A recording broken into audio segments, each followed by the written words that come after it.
Welcome back. So I'll be talking about the change triangle, which you are seeing on your screen, and it's a tool used to identify your mental state as well as to process your anger in a healthy way. So point A on the triangle is defenses.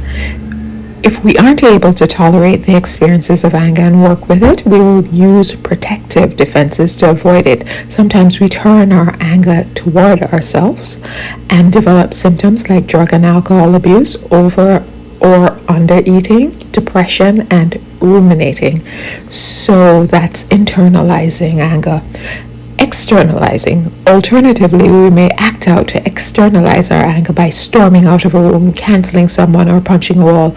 These actions are also defenses against our internal experience of anger. So internalizing and externalizing is where we avoid processing our anger. And women are more likely to internalize because we're trained to be polite, and men are often allowed to externalize because they're allowed to be openly aggressive. C, inhibitory emotions. Feeling inhibitory emotions like anxiety, guilt, or shame, which blocks anger. Anxiety, guilt, and shame. These emotions protect us and others from our anger. For example, maybe someone offends you at work and it fills you with anxiety. Or you constantly feel guilty around your family who never treated you well. In both cases, core anger lies beneath awaiting validation.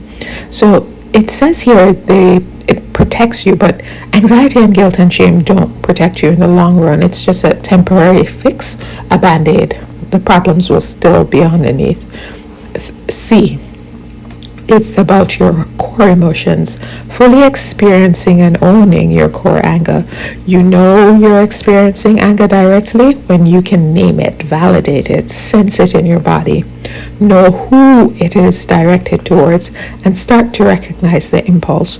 Once we're able to acknowledge our anger, we can work to release its charge, so our nervous system returns to a calmer resting state. Naming and processing anger will reduce symptoms of depression and anxiety, which are often the result of blocked and buried emotions. So yeah, there you have it, the change triangle, and you can take your time and look at it and see the various points, the defenses, the inhibitory emotions, the core emotions, and use it as a way to get to your authentic self and process your anger without hurting yourself or others. But tell me what you think. Thanks so much for listening.